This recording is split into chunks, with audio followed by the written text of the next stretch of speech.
Hello, Cleveland, and welcome back to another edition of the Dogland Podcast. I'm your host, Jackson McCurry, and joining me as always is my co-host, Anthony Jokey. Anthony, how you doing, buddy? I'm doing good. Still trying to recover from the weekend, but there's still some light at the end of the tunnel here for the Browns. So we got to take care of business next Monday in order for that to happen, though. Yes, as the late Marty Schottenheimer used to say, there's still a gleam. There's a gleam for the Browns still as it comes to the playoffs. And in order to do that, we have to get through Pittsburgh next Monday night. And it is Steeler week. And as always, when it is Steeler week, we have our buddy who covers the Pittsburgh Steelers for AFC North Talk joining us on the pod. It's the one and only Tony Serino. Tony, how you doing tonight, my friend?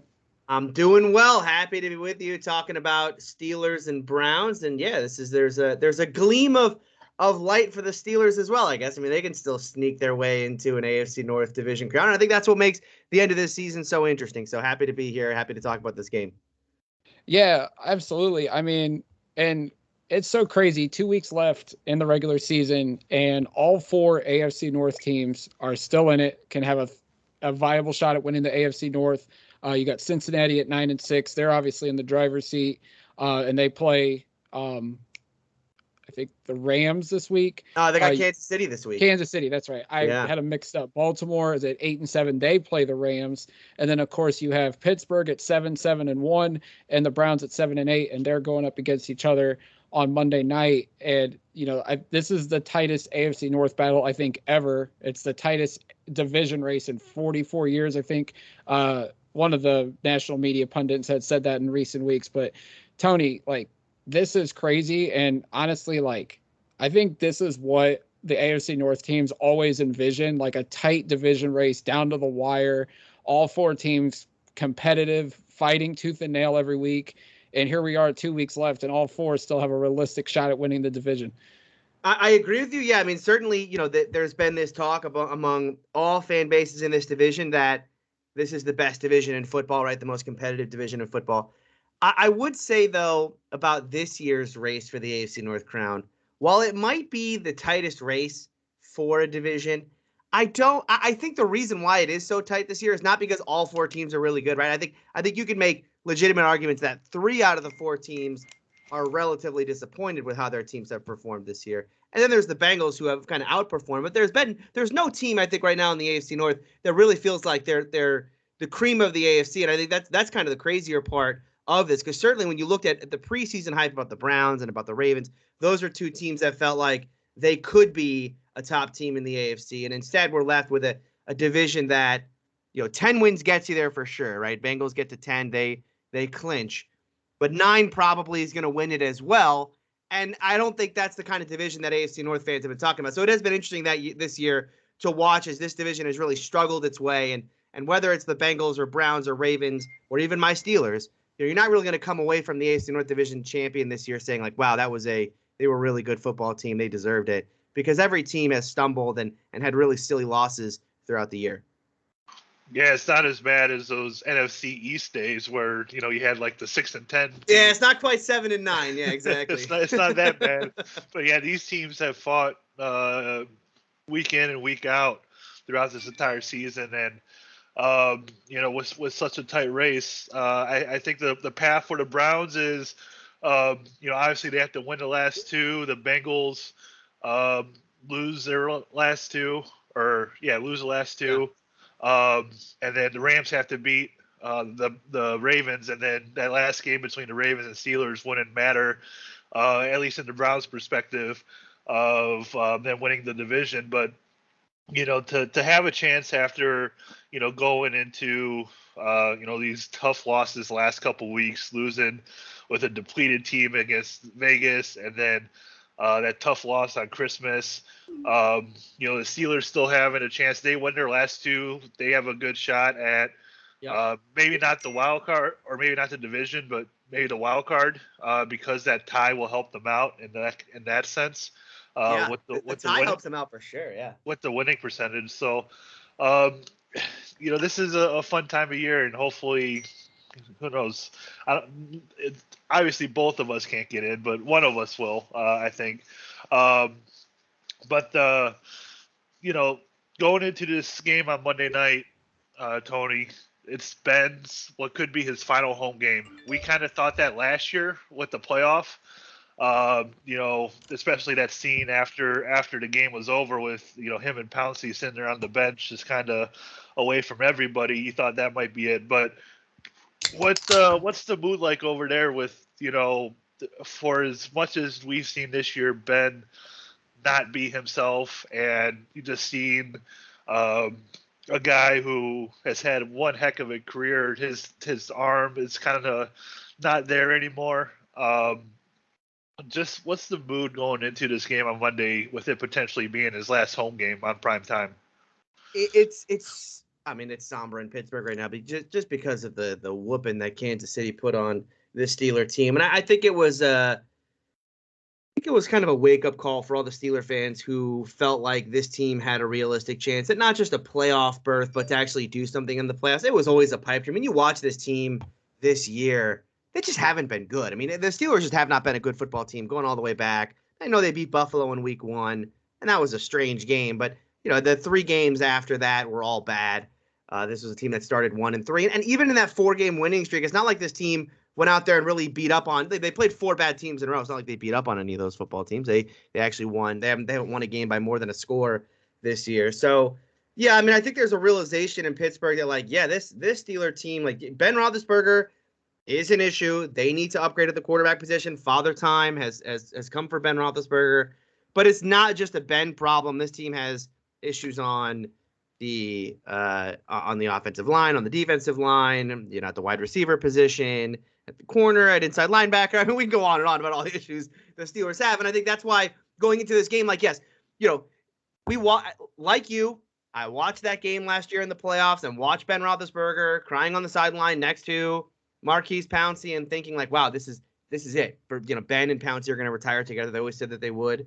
And that I just watched Ben Roethlisberger's last game, and he's going to go out a loser to the Cleveland Browns in Heinz Field on national TV. That's just I did not imagine that it would end this way. But that's the thing about fandom, right? Is we all want to imagine that our guy is going to go out like John Elway, right? He's going to go out with a Lombardi. He's going to go out waving his finger. Hey, we got that one. Or even like Peyton Manning, who didn't end his career great on the field as far as his performance, but hey, he went out a champion, right? That's how we all imagine it. But, listen, there are plenty more stories of guys going out with a whimper, right? Dan Marino getting blasted by the Jacksonville Jaguars in the playoffs, or last year, Drew Brees going down unceremoniously to Tom Brady in the playoffs. So, there is certainly the thought this week that, hey, Ben Roethlisberger could get some revenge here. He could get his revenge over Cleveland on national TV, ESPN game, put them a step closer to maybe what could be a miracle playoff berth, and their second game would be against Baltimore. What a way for him to go out, winning those 2 games and clinching a division or clinching a playoff berth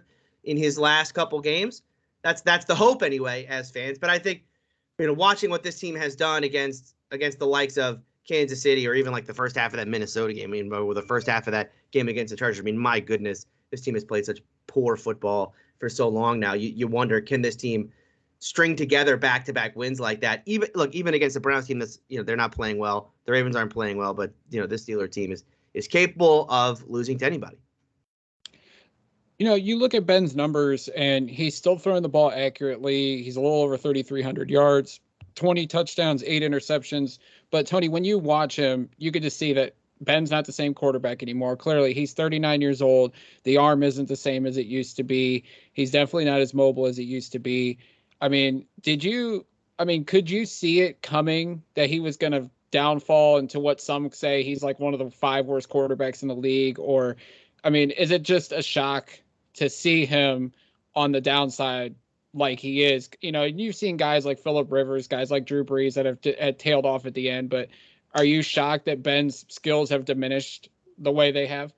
I'm not, because it's really just a continuation of what we saw at the end of last season. And I think the hope was this year that while I think everyone knew Ben wasn't going to come out this year and be totally different from what he was at the end of last year when he played really poorly down the stretch.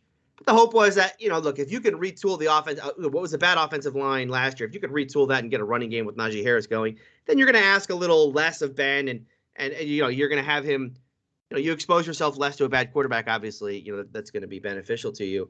So I'm not surprised by it. I'll give Ben credit for this because, while yes, he clearly is not Ben Roethlisberger anymore. This is not the Ben Roethlisberger that we all remember. The mobility is completely shot. There's no more like the Ben extending plays and doing his crazy stuff. The arm strength isn't there. I mean, he can still throw the deep ball, but it's just not going to get there very fast. So you're going to give safeties the time to come over the top, and we've seen that plenty of times this year. He just has a real hesitancy to throw over the middle of the field, especially deep over the middle of the field.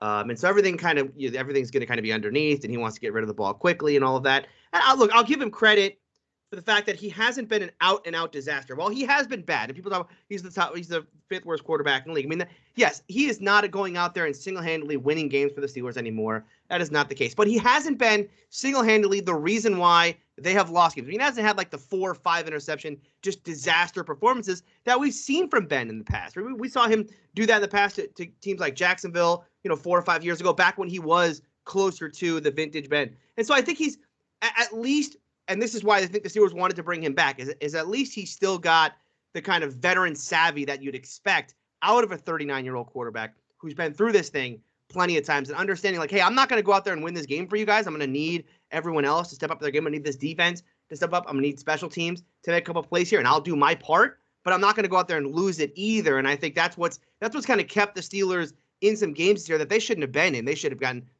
gotten roasted in so many games here. And I think you can actually give Ben a little bit of credit for the 7-7-1 record, considering all the problems this team has had. Like, Ben's kind of veteran savvy has kept them in these games when a previous version of Ben, the hero version of Ben, may have gone out there and tried to do too much and thrown the late interception or sack fumble or whatnot that could have caused this team to lose a football game. Yeah, without question. We're getting down towards the end of the regular season. The award talk is heating up, and I think Defensive Player of the Year is going to be one of the most widely debated awards this year. I think it is going to be the most debated one.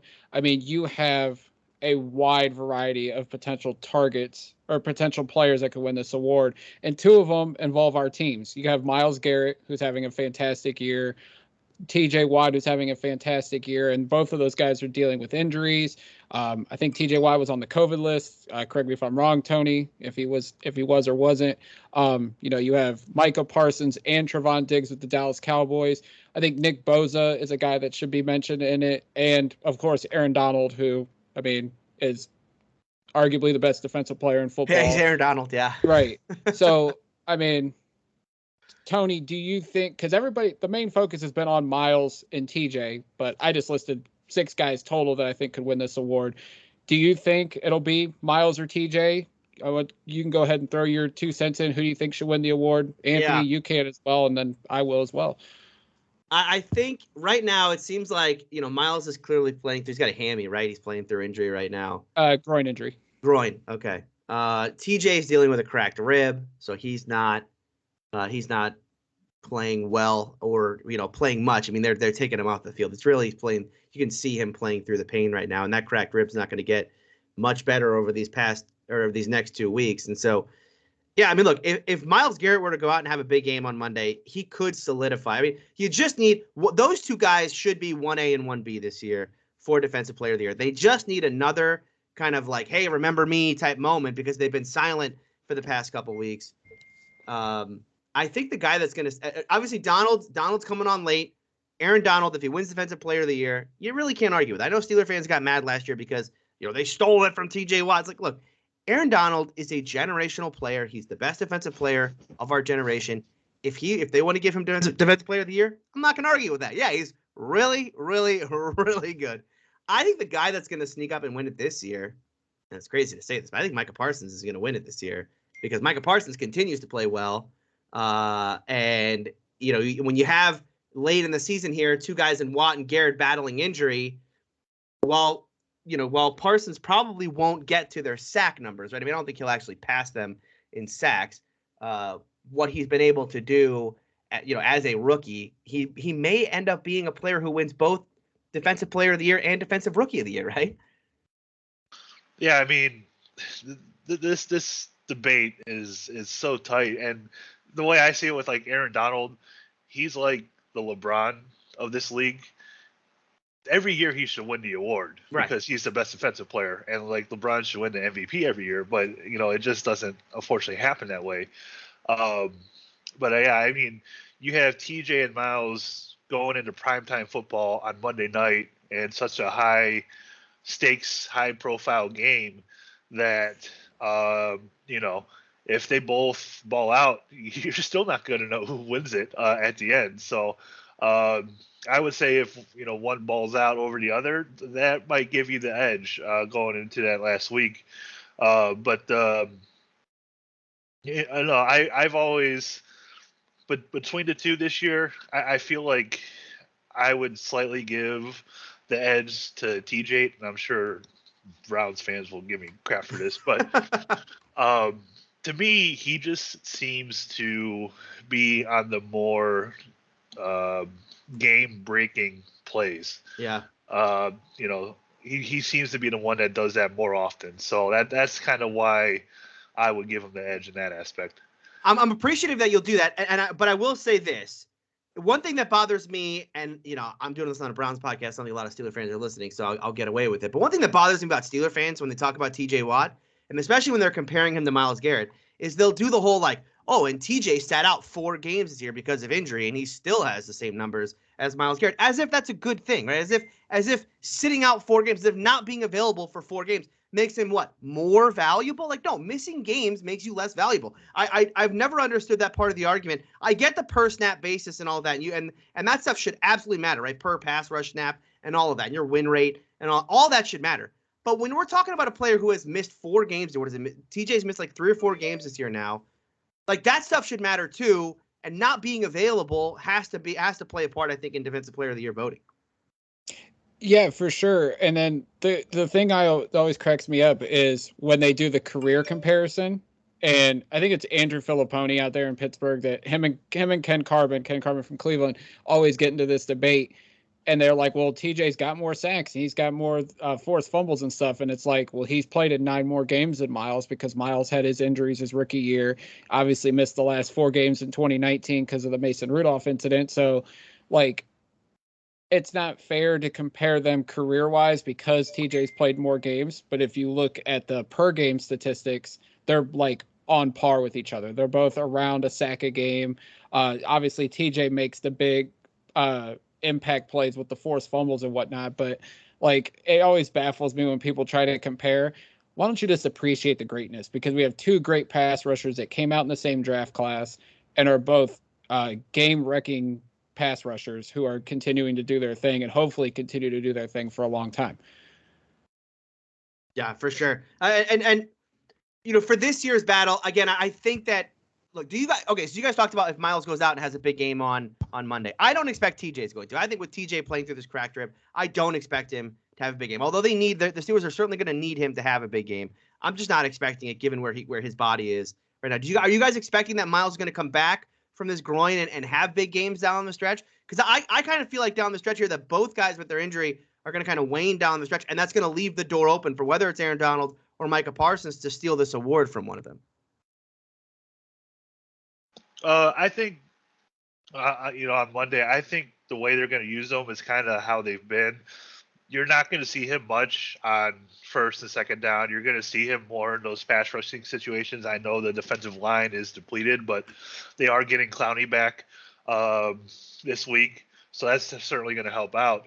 But if he goes out there and has a couple sacks, and especially at high points in the game when they need one, or has a forced fumble or something, and like the high point of the game, to where maybe he's only playing, I don't know, 40% of the defensive snaps. Yeah. I think that might get it. But I don't see him, being out there for 80 to 90% of the defensive snaps on Monday, just because of the injury. So if he's able to do something, and maybe those 40 that he's going to play, especially if it's something high impact, I could certainly see him getting the edge. And that to have an injury and still do that might drum up the talk a little bit more too. For sure, yeah. Yeah, I mean, he's very limited right now.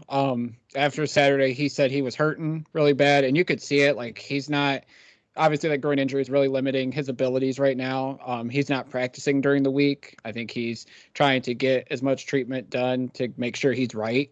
But I mean, Miles is going to play through it. He said he's going to continue to play through it. He's one tough SOB. And I mean, anything he can do to disrupt the game to give the Browns a chance to win, I think will be good enough. And hopefully, you know, with the lights on bright on national TV, the voters who will vote for this Defensive Player of the Year award will take notice in that as well. Yeah, it's gonna be interesting. It's gonna be an interesting race to watch down the stretch. Without question. So the next thing, Chase Claypool. He is such a interesting character. I think he's a talented wide receiver without question, but Tony, his antics on the field, and I go right back to the Minnesota game where he makes the catch and he does a little showboat. You know, he may have had some help in why the time got ticked away towards the end and ultimately cost the Steelers an opportunity to tie that game up late. I just want to know, like, what do the fans think of Claypool? Like, obviously he's talented. He has the potential, I think, to be a great Steeler wide receiver. But it just seems like his antics, you know, he's very passionate from the looks of it, but I think it gets to the best of him at times, and it costs him. Obviously, the Minnesota game is prime example. Like, what do you think of Claypool as a total player with, you know, obviously his antics and everything? And what do the fans think of him as well? Yeah, I mean, I think that there's clearly in that Minnesota game turned a lot of people off of Claypool. You know, especially the end of the game, and like you said, everything that happened after he got that first down, and then not just that, but then his comments afterwards. You know, where he kind of he basically just played it off as like, yeah, I mean, I'm just going to do my little thing, and then, you know, then the ball got knocked away, right? That's the real problem. Is, you know, he basically took no responsibility for it whatsoever, and like you said, look, I don't even know that if he doesn't do the, you know, the little point or whatever, that even makes a difference down the stretch. It probably does. I mean, the Steelers were down 8. They were probably going to lose that game anyway, right? They were down like 29-0. I love that, you know, people look at that Minnesota game and be like, Claypool cost them the game. It's like, the Steelers were down by 29. So I think there were some other things that happened that may have contributed as well. But no, for me, the problem with Claypool is the off the field stuff, you know, much like with the Juju and like, oh, you know, how do you feel about the dancing on the, you know, at midfield? Like, I don't care about that stuff. I just wish Juju were better on the field. Right? I wish that the Steelers would use him as an outside receiver more. Right? With Claypool, I wish that Claypool had actually lived up to what he looked like he could be last year. You know, when they drafted him, you know, everyone compared him to Calvin Johnson. They, you know, NFL Network put up the slide of, you know, look at Chase Claypool's measurables next to Calvin Johnson. Like, they're the same guys. Okay, that's a hell of a comparison to make. But then you watch him on the field, it's like, okay, this guy's not Calvin Johnson, but you know, everyone was saying like, well, the Steelers went and did it again, right? They got like the 9th wide receiver in the draft, and he's probably going to be the best of them. And that really just has not played out in his sophomore year. I mean, you know, Claypool is going through certainly a sophomore slump on the field. You know, his numbers are fine. I think he has like 800 yards receiving this year, and he's made plays here and there, but he just has not been a go-to whatsoever. He's been benched multiple times this year. He's just not a reliable guy. And where I think is most frustrating is you think about a guy like Chase Claypool. You know, he's like 6'4", 230, runs a 4.4, right? Or, you know, I think he maybe even faster than a 4.4. It might have been the high 4.3s. But here's a guy who has that size and strength, and his ability to catch a 50-50 ball. I mean, you know, they're 25-75 balls when you throw them to Chase. It's incredible. I think at one point this year, I haven't checked it lately, but at one point this year, Deontay Johnson, okay, think about Deontay Johnson and his size. Deontay Johnson had a better contested catch rate than did Chase Claypool. That can't happen.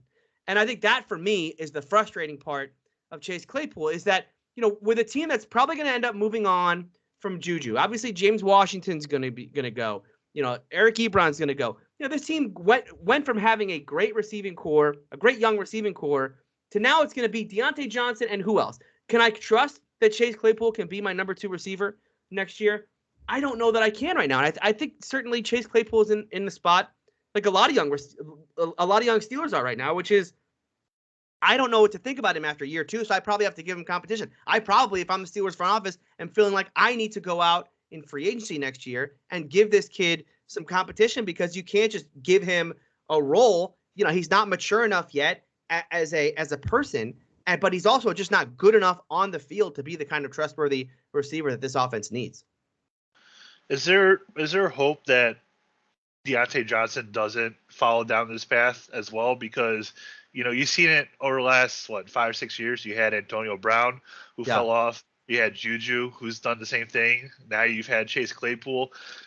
Is Diontae Johnson next, or do you feel like he can avoid all that? I will disagree with the question and say I don't think that I understand where the Juju stuff comes from, and this is like curmudgeon old man to me where I'm like I just don't understand why people get so upset. Like he does TikTok stuff. He likes to be on Twitch. He plays Call of Duty and he dances on the thing. Like my problem with Juju has never been the off the field. I don't care about the off the field stuff. Right? I wish the Steelers had utilized Juju better. I think Juju could be a good receiver, and it's too bad that he got hurt this year. But I understand your question as far as like, Diontae Johnson, good receiver, but like, is the kind of the showboaty aspect of playing Steeler receiver gonna take over for him? I hope not. He did make some really dumb comments to the media this week out of frustration.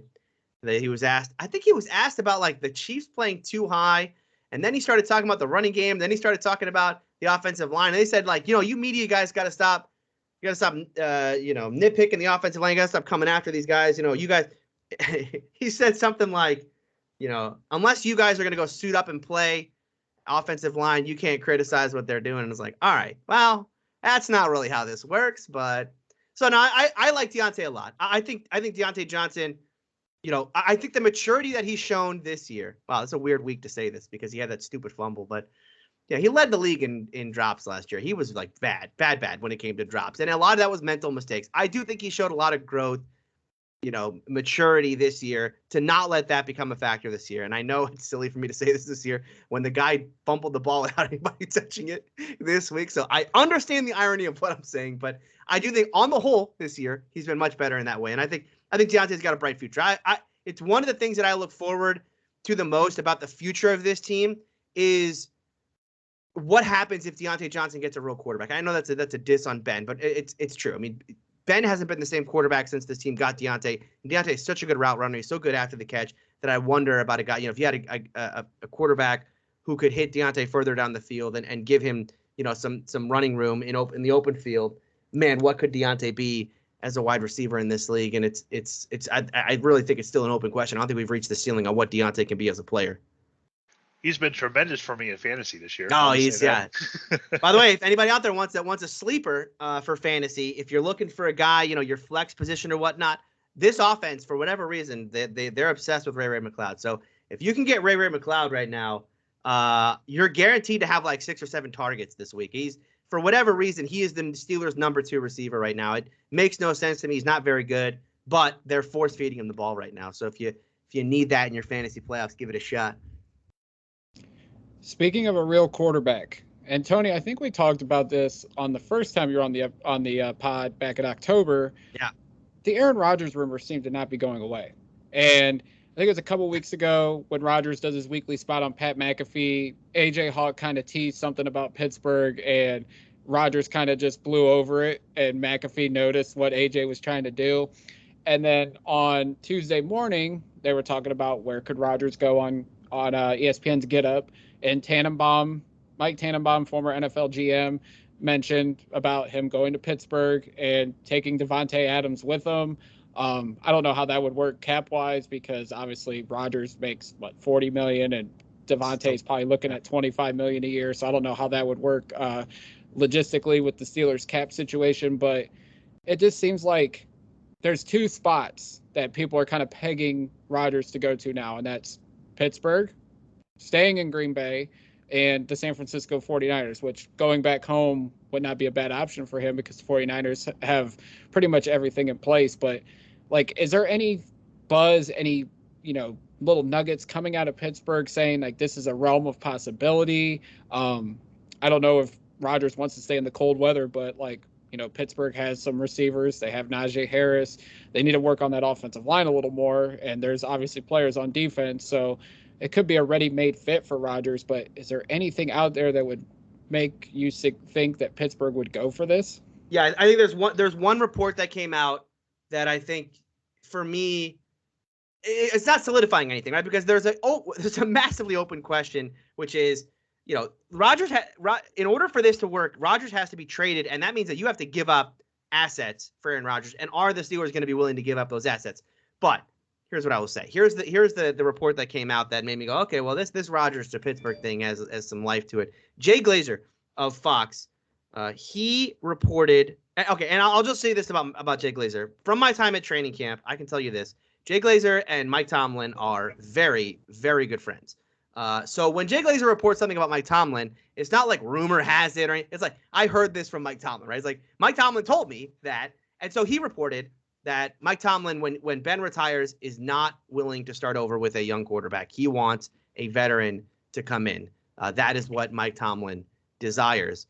And so you have to imagine that if the word is out that, hey, by the way, Aaron Rodgers is available, that Mike Tomlin, and you had, of course, I've posted the GIF maybe 1,000 times on Twitter at this point. Just watch it for fun. Mike Tomlin and Aaron Rodgers winking at each other during the game. It's just, what could be.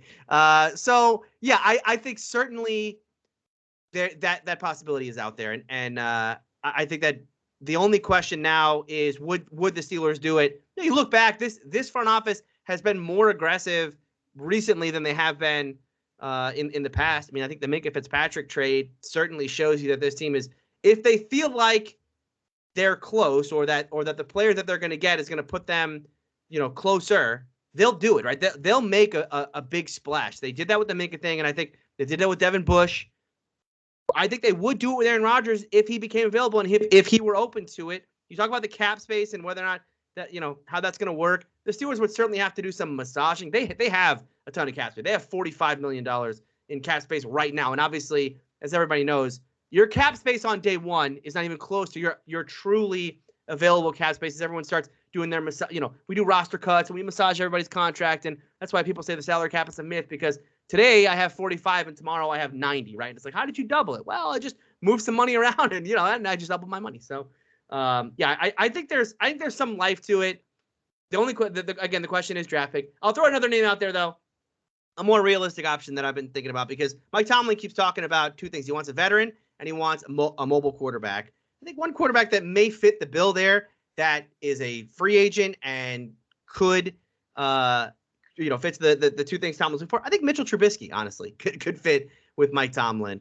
I wouldn't rule that out. I think Mitchell Trubisky to the Steelers, and as a Steeler fan, look, I don't love Mitchell Trubisky, the idea of Mitchell Trubisky, watching him at Chicago, but we'll say this. You think about what Matt Nagy's now doing, and what we continue to learn about Matt Nagy, the more Chicago Bears football we watch, then you consider that Mitchell Trubisky with Matt Nagy went to not one but two playoff games, and probably should have won one if it weren't for a double doink. It does kind of make you respect a little bit more what Mitchell Trubisky was able to do in that offense when you watch how much Nagy is like destroying Justin Fields early on in his career. So it's an interesting one. I think it's probably a little more realistic than Rodgers. But to go back to your original question, yes, I think absolutely Aaron Rodgers to Pittsburgh is a real thing. I feel like there's three names that I don't want Pittsburgh to get here. Rodgers is one, Wilson's two, and Deshaun Watson's three. Yeah. Those are the three. As long as the legal stuff clears up with Watson, those are the three that I'm like, please God, no. Because I do not want that to happen. Yeah, there are some bridge guys. Matt Ryan's name's being flown out today. Yeah, I mean, there's a lot of like very unsexy names for Pittsburgh.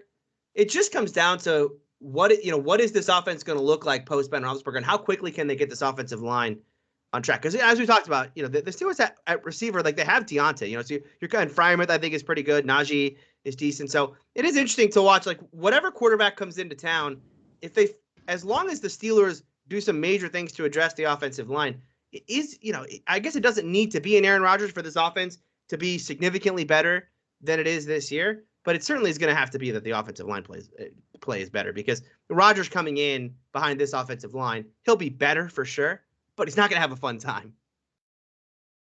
Yeah, for sure. I mean, that's the one thing. And I think Dominic Foxworth and Jeff Saturday both were like, yeah, he could go to Pittsburgh, but that offensive line needs some work. Yeah. And Rodgers is not going to want to play behind that. So, I mean, if he were to go to Pittsburgh, obviously Pittsburgh is going to have to like make some changes up there.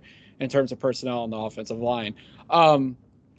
Tony, I mentioned this before we started recording, but Saturday night after, the end of the Browns game, I flip up on Twitter, which I always do, and I always regret it immediately afterwards. And it was like one of the first few tweets I seen was from you, and it goes, Baker Mayfield, not good at football.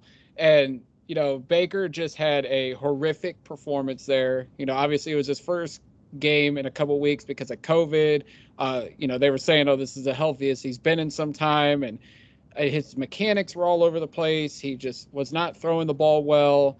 I just want your thoughts on Baker and, what do you think? Take the Steeler cap off, and what do you think the Browns should do going into 2022 in regards to Baker Mayfield and the quarterback position as a whole? I think this is okay. I'm going to keep a Steeler hat on for a second because I'll say this as a Steeler fan. I wish Baker Mayfield were just a little better this year. Because I think the problem for me as a Steeler fan is that I think Baker Mayfield is doing the Browns a huge favor. A huge favor. The best case scenario as a Steeler fan is that Baker Mayfield is just good enough to be, Jared Goff, right? That you feel like, oh yeah, we can win with this kid. Yeah, let's get it. Let's 35, 40 mil. Yeah, that's fine. Sign him up. Let's do it. Right? That is the best case scenario. And then you find out a year or two into it, you're like, whoa, hold on a second. Maybe those good times were just a fleeting moment, and this kid is not a good quarterback whatsoever, right? As the Rams found out. I think Baker Mayfield's done the Browns a real service here by kind of, hey guys, by the way, last year, maybe a little too good to be true here. Now I know the tough part for Baker is that he is hurt this year. He is hurt. That is, I saw it back in week 2. His accuracy just was way off. This kid has to be hurt. And then it came out, I think it was a week or two later that he was dealing with the shoulder and whatnot. But man, he just has not been good all year. There were so many times last year where Browns fans were kind of doing their victory laps. I think it was when he had 24 straight completions against Cincinnati or whatever. It's Baker at the second half of last year was playing legitimately good football. The top 10 quarterback thing with Baker, if you just took his last, 7 games last year, that kid is legitimately right now a top 10 quarterback. But his fall back down to earth, I think is doing the Browns a service because they can now justify saying, I know they have this 5th-year option, so they're probably not going to get rid of him, but they'll probably bring in competition, and then they'll be done with him in a year, and they'll get away with not doing the worst thing you can do in sports, which is to pay the mid-tier quarterback. Right? Paying Aaron Rodgers and paying Russell Wilson and paying Patrick Mahomes and all these guys, that makes a lot of sense. But we started to find out paying the Jared Goffs of the world, or even Carson Wentz, right? Paying those guys. You can't do that because there's the $40 million for Patrick Mahomes makes a lot of sense. The $32 million for Carson Wentz makes no sense, and you have to clear yourself out of that. And so, yeah, I think from my perspective, I don't think cap off. I think Baker Mayfield's just an average quarterback in the league. He's certainly not the kind of quarterback that you're going to win with, he's certainly not the quarterback that you're going to win playoff games with. He's not the team where it's hey, Chubb's not going today. The running game's not going. Defense isn't playing great. We're going to need you to go out there and carry this offense a little bit. I just don't think Baker's that guy. I think last year Stefanski did a great job in putting him in advantageous positions. I know he's hurt this year, but I think when you have a 4-year sample size like this, and you have his rookie year where he looked good, then his second year was bad. Third year was Stefanski, he's great, but I think we're at a point now with Baker where there's too much evidence that this kid's more of an average quarterback than he is anywhere close to the top 10 guy he looked like at the end of last year. And so I think the Browns should be done with him. And I think they're, in all honesty, I think they're lucky to get away with him like this. So this offseason, is it going to be, another battle between the Steelers and the Browns with these quarterbacks that could potentially be out there via trade? Do you feel? Yeah, I think so. I think that the Browns, I think, are a legitimate landing spot for Aaron Rodgers, by the way. I think you guys should not rule that out because I think the Browns have the cap space. I mean, certainly, we talk about the cap. The cap is a lot, right? They can move the Miles money around if they need to, and then they'll clear the cap space. Our good friend of the show and Dogland contributor Jack Duffin's rolling around right now hearing that. But yeah, I think. Look, I mean, the thing about the Browns this year is that they have figured out in these last couple weeks now, like they're a quarterback away. Right? This is a team of quarterback away. They've had some problems with the offensive line this year, which has caused the running game to not be as good. And you've had injuries and COVID stuff with both Hunt and Chubb and all that. But you figure the defense is like legitimately good. It came together, and even on a defense when like on Saturday, they were going through all like the guys who were out for COVID and guys who were having to play, young guys having to play. I think the mark of a good defense is that kind of plug and play mentality where you got everybody playing above themselves. I think that's where this team is. And so, yeah, I think if you're looking at a team right now, if it's AFC North, not very good. The Browns still the most talented team in it. If I'm Aaron Rodgers and I'm looking around, I'm going like, I need to win in the next 2 years.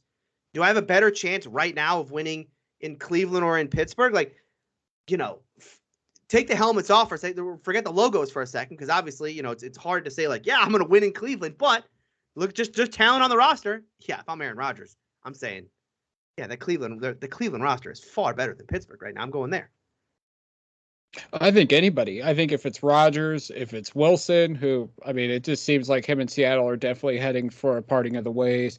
Watson, if the legal issues clear up. Derek Carr. I think you mentioned Matt Ryan earlier, Tony. That's a guy that like would come out of nowhere, and I think that would be a move that would happen over the summer because of cap issues, because he's got such a significant cap hit. But Matt Ryan could be an option. And then you look at the second tier guys. You mentioned Trubisky. That's been a name floated around. Jimmy G, depending on what happens in San Fran. Like, I just feel like Cleveland and Pittsburgh are going to be in the hunt for quarterbacks, and they're probably going to be looking at the same ones. And it's just going to be an interesting battle to see who gets who, and then how it shakes out for both franchises going forward. And then one other thing I want to hit on real quick, because I mentioned this on Locked On Steelers. I don't think it's a completely out of realm of possibility that the next Steelers quarterback is Baker Mayfield. My God. I just don't rule that out, because again, Tomlin's gotten a very good look at Baker Mayfield for the last couple of years. I'm not sure that he likes what he sees, but he's certainly, Baker Mayfield's got some talent that you can work with. And if the Steelers, I think if the Steelers like what they see out of Baker, he's certainly there to be had, right? Oh, without question. I oh my God, I could not imagine Baker going to Pittsburgh and then Baker just balling out. That would be the worst place for him to go. Oh my God, yeah, he should not go there. It would be. I mean, again, for all the reasons you guys mentioned, in the back of my mind, I kind of want it to happen. Oh God, that would be something else. As we wrap things up, before we make our predictions, while we were recording, we got terrible news on the NFL side of news. John Madden, who's, if anybody didn't see the documentary All Madden that came out Saturday before Browns Packers, such a great documentary. And then while we were recording, we got the unfortunate news that John Madden passed away Tuesday unexpectedly at the age of 85. And what a legend. He was such a major contributor in any phase of football. Obviously the legendary coach of the Raiders during the 60s and 70s, highest win percentage for a coach with over 100 career wins. Then he goes into broadcasting, whether it was him and Pat Summerall or him and Al Michaels, a legendary voice behind the microphone. And then of course, the Madden video game, if it was anybody else, who knows if the video game would have sold, but the fact that they put Madden's name on it, obviously the greatest football game, even though the last few years it's been a really crappy video game. But I mean, John Madden, what a legend. Tony, your thoughts on it, and then Anthony, your thoughts on it as well. Really sad. And you mentioned how good he was as a coach and a broadcaster and all that. I mean, I think he was just a true ambassador for the sport, right? I remember growing up with Madden, and what I loved about him, especially the announcing that he did, him as an analyst, like he brought that energy, and not in like a Gus Johnson where it's like over the top and there's he's screaming and all that, or like even with Tony Romo where he's doing, oh Jim, what's gonna happen? I think Madden just kind of brought a passion for it, right? You could hear it in his voice every time he was talking about a play or talking about a player or something. You just felt he had that kind of kinetic energy that I felt it when I was watching the games, and it made me more excited about what was happening. I think that's the mark of a great broadcaster. And how about that he was such a good coach and such a good broadcaster and such a good person. It really is sad to hear that news. Yeah, it's tough. I hadn't seen a documentary yet, but I plan on watching that at some point here soon. But yeah, to lose a guy like him, it's very tough for the sport. Um, the Hall of Fame broadcaster, Hall of Fame coach. I don't know how much more I could add on what Tony said there. It's just a tough loss for the sport of football. Yeah, for sure. Yeah, it definitely is. He's going to be surely missed. I mean, and if you haven't seen the documentary yet, I think it starts streaming on Peacock, ESPN Plus, and there's a couple other ones starting next week. So definitely check out All Madden. It's a great documentary, and I'm glad he got to see it. Hopefully he did get to see it. I don't know what he was health-wise up to his death, obviously, but what a great product and what a legend, what an icon, John Madden for sure. As we wrap things up, Tony, give your prediction for Monday night, Browns Steelers. Anthony, you as well, and then I will. Oh, prediction. It's Ben Roethlisberger's last game against the Browns. Is last game in Heinz in all likelihood. Thinking about it a lot, how the end of Ben Roethlisberger is going to play out. And it's certainly, we as fans, we build it up. We've watched a lot of movies, right? We understand the hero story, and there's the part where the hero is down and then they have to overcome their mightiest villain. And that was, for Ben, he gets a second chance at this. He gets a second chance at beating these Browns and avenging that loss in the playoffs last year. But I do have this other thought. Let's talk about movies. Keep coming back to the movie Final Destination because you can't cheat death. And if the football gods want Ben Roethlisberger to go down at the hands of the Cleveland Browns in Heinz Field, and Ben tried to cheat it by coming back this year and saying, no, I won't go down that way. Well, the football gods have a funny way of playing this out where here we are, everything on the line for both teams in Heinz Field. I want my Steelers to win. I want to watch Ben Roethlisberger, have one more ride, one more vintage Ben performance, go through, avenge this loss, go to Baltimore, win that game, win the division. I just have this feeling that, it's going to end if this team's not playing well, and it's going to all end on Monday night. I'm going to selfishly, as a fan, predict that the Steelers will win this one. It'll probably be an ugly low-scoring game, as all Steeler games are 16-10 or something like that. But it's just in the back of my mind, man, that the idea that if he's going out to the Browns, he's going out to the Browns, and it likely happens on Monday. This is so hard because I still don't know how we only scored 10 points in the first game this year against the Steelers. I don't know what happened there, but I want to go with my heart and I want to go with my head. It's two different things going on here. I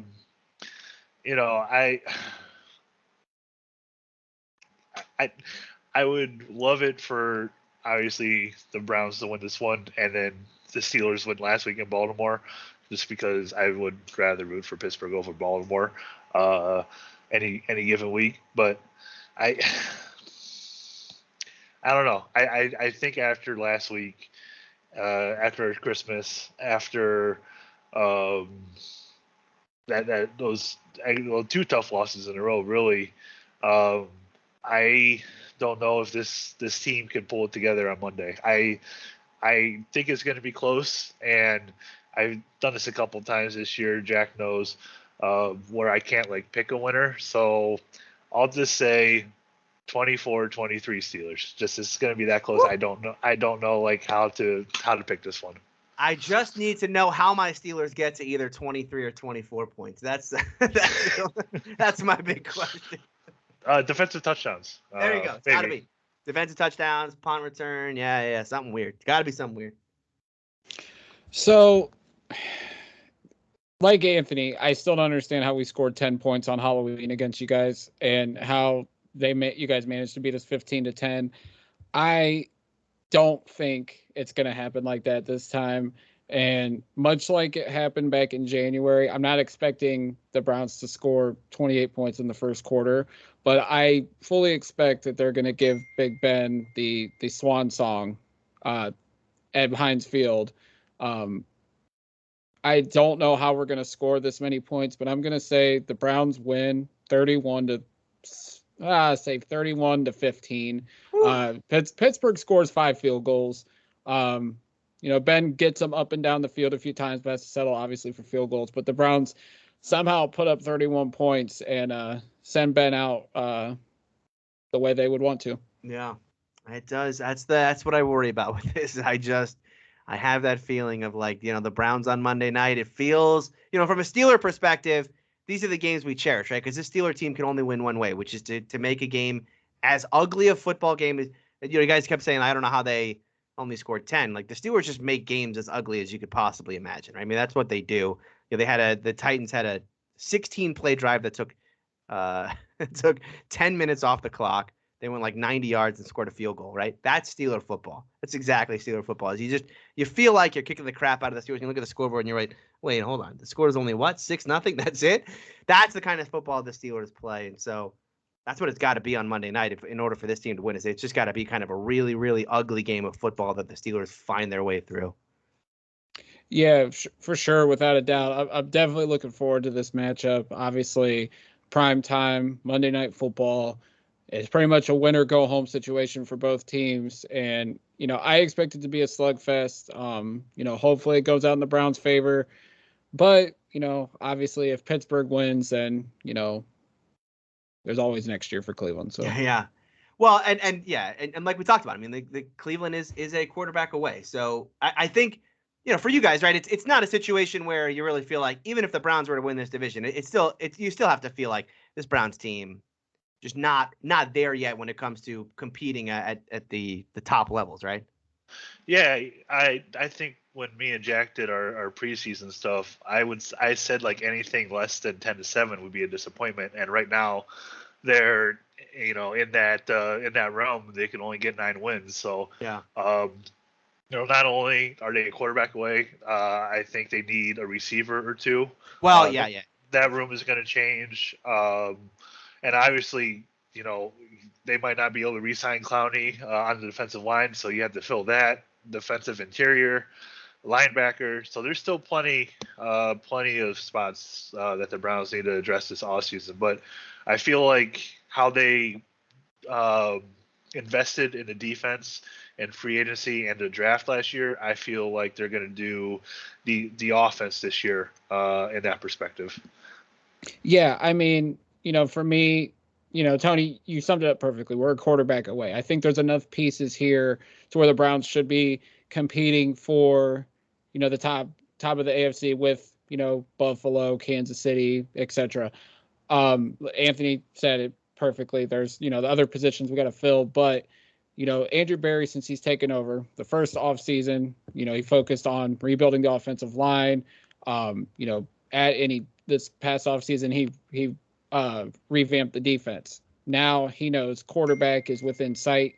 He needs to go get it. I expect him to leave no stone unturned to try to find that quarterback while also trying to find a playmaking wide receiver, maybe adding a couple pieces on the defensive line, maybe another corner, etc. But he's got to get the quarterback position right. He was inherited Baker Mayfield. He didn't draft him. He's not tied to him, and neither is Stefanski.